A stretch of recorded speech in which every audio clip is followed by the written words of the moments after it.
Zat, halle senin sağlığın var, halle senin cahilsin. Ustad Kavur'un içine karasanız, sizden köp cahiller, sizden de köp ulluk varlar da barda yatkan şunda. Bizge salmatarı kardeşler, şeytan salsa da biz bilmetarız bu surmaları kendini. Adam surokka göre yaşay, şunu unutma yaramay kardeşim bir zamanda.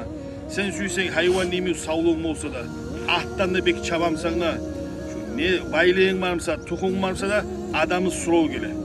Adam avurma tağırtıyor. Bizge üyrengenmiz olay. Avarya olgan, tabançadan, davlenyadan, sakardan tek bizden bilme tarafsız ajjal. İnsana gelgen bojjal. Allah hayda Bismillahirrahmanirrahim. فَاِذَا جَاءَ أَجَلُهُمْ لَا يَسْتَخِرُونَ سَاعَةً وَلَا يَسْتَخْتِمُونَ İnsanı bojjalı, şu ajjalı, suro gelgen zamanla bir sekund ne bir yaka çıkmayın, ne bir sekund ne bir yaka çıkmayın. Çoğun için sizin çakırma halle ulular varmasa, namaz kılmayalar varmasa başlarız. Bunda girgen son geç olacak. Cuma varmasa başlarız Cuma'ya. Buna girgen son geç olur barısı da. Borçlarınız var mı? Adamların hatırını kaldırgamsız. Kardeşler, adam şuna girgen zamanda barmak katmayın küde olmatarı. Adam şuna girgen yok bitti. Barda etme tarısan mıyız? Hal etme tarız kardeşler. Buna girgen son, hokungen son, kart bolup işe bizzat kadar paydası yoksa bana etme tarıtı namazı. Buna bugün başlama tarıksız kardeşler. Buna Peygamber Aytkan aleyhissalatu vesselam meske koy ketimin eki nasihatını. Birisi söylemeyi, buna kabul. Birisi Kur'an, söyleygen tayfası. Şuna gelgen zamanda adam oylaşma tak. Bak şu capcal, mennene cahil adam ölgen, tangala menne ölme bolaman ne adam şoğun salmatar yüreğine.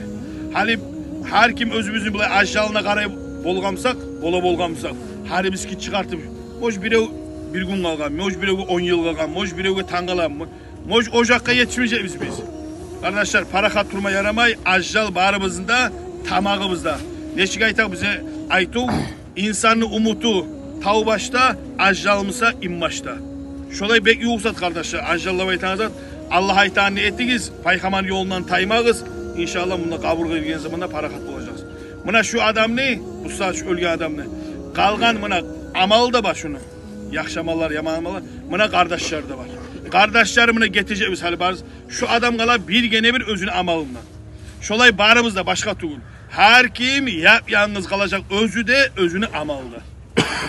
Yaxşılık etkemsen, yaxşılık seni yaxşıya katartacak.